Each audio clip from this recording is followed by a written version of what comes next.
दोस्तों 15 अगस्त 2026 को प्रधानमंत्री नरेंद्र मोदी जी ने लाल किले से देश को संबोधित करते हुए जो भाषण दिया वह मुख्य रूप से उनके दीर्घकालिक विजन को दर्शाता है। प्रधानमंत्री का आत्मविश्वास दर्शा रहा था कि 2047 तक हर हाल में भारत को एक विकसित राष्ट्र बनाना ही है। इसी संदर्भ में उन्होंने कहा कि अगले वर्ष देश के 1 करोड़ युवाओं को AI का मुफ्त ट्रेनिंग दिया जाएगा। यह कदम देश के युवाओं के कौशल विकास के लिए गेम चेंजर साबित हो सकता है। देश के युवाओं के लिए मुफ्त में कोचिंग की व्यवस्था करने की घोषणा भी प्रधानमंत्री ने किया है। इस एक कदम से शिक्षा माफिया और कोचिंग संस्थानों की नींद उड़ गई है। अब गरीब घर के बच्चों को भी मुफ्त में कोचिंग की सुविधा उपलब्ध हो पाएगा।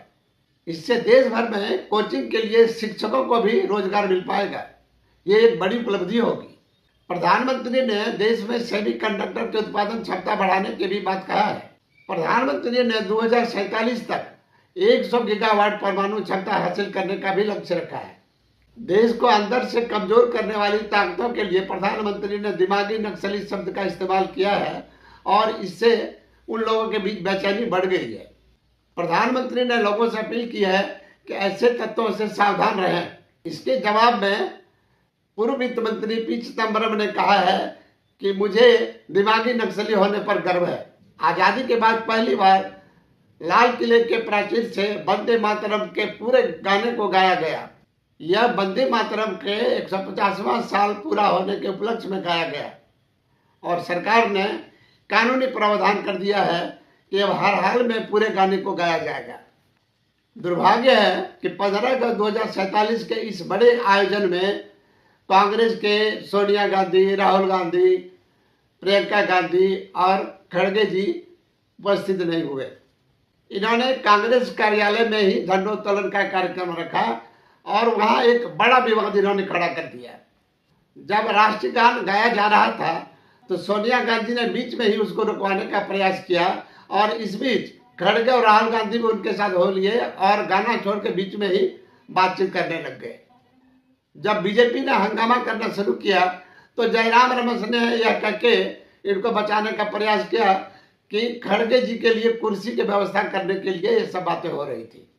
गाना तो पूरा बज गया, लेकिन इस विवाद ने भाजपा को कांग्रेस पर हमला करने के लिए एक मौका दे दिया। प्रधानमंत्री ने अपने संबोधन में देश को विकसित राष्ट्र बनाने के लिए सप्त सिंधु और शक्ति की सप्त धारा जैसे शब्दों का इस्तेमाल किया।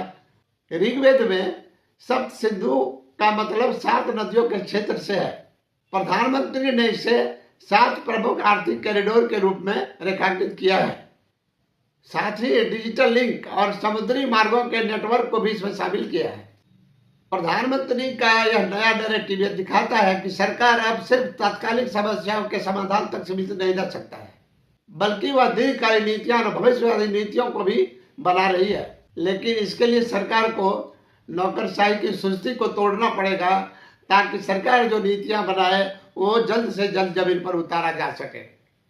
दोस्तों, ये विश्लेषण आपको कैसा लगा अपने कमेंट बॉक्स में जरूर बताएं। धन्यवाद।